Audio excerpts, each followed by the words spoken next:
চাওক, আজি পৰ্যন্ত অনুসূচিত জাতিৰ ভূমিপুত্ৰ কৈৱৰ্ত সম্প্ৰদায়ৰ ভূমিহীন হৈ থকাটো কিমান দুৰ্ভাগ্যজনক কথা। বাঁহগুৰি হোটা গাঁৱৰ অনুসূচিত জাতিৰ ব্যক্তিসকল প্ৰায় 50 বছৰ বসবাস কৰাৰ পাছতো ভূমিপট্টা বা ভূমি অধিকাৰ নোপোৱাটো অতি দুৰ্ভাগ্যজনক কথা। আজি বাঁহগুৰি হোটা গাঁৱৰ বাঘৰবাৰী আৰু নেঘেৰিটিং আদৰ্শ গাঁৱৰ ৰাইজ আহি দেৰগাঁৱৰ চক্ৰ বিষয়া কাৰ্যালয়ত ভূমিপট্টা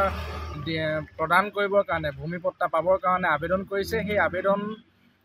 দিয়াত আজি আমি সদৌ গোলাঘাট জিলা অনুসূচিত জাতিৰ ছাত্ৰ সন্থাৰ সহযোগ কৰিছোঁ আৰু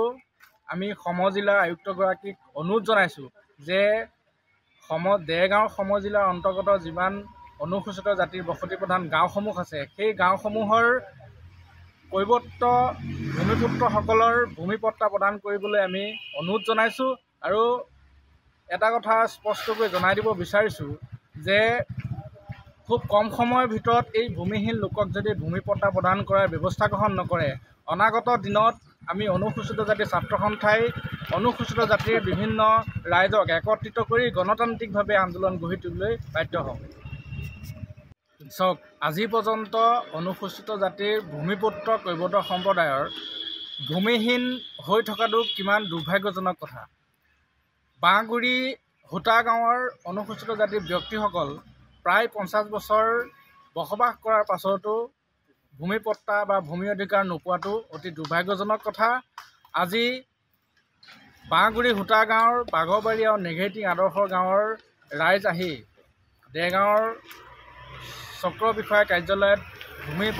ভূমিপট্টা প্ৰদান কৰিবৰ কাৰণে ভূমিপট্টা পাবৰ কাৰণে আবেদন কৰিছে। সেই আবেদন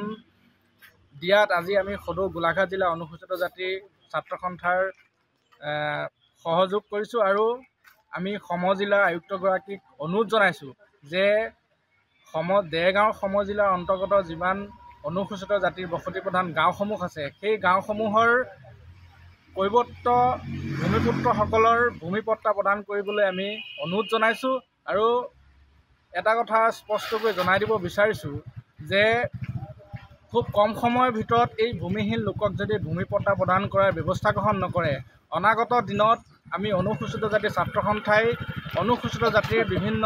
ৰাইজক একত্ৰিত কৰি গণতান্ত্ৰিকভাৱে আন্দোলন গঢ়ি তুলিবলৈ বাধ্য হ'ম।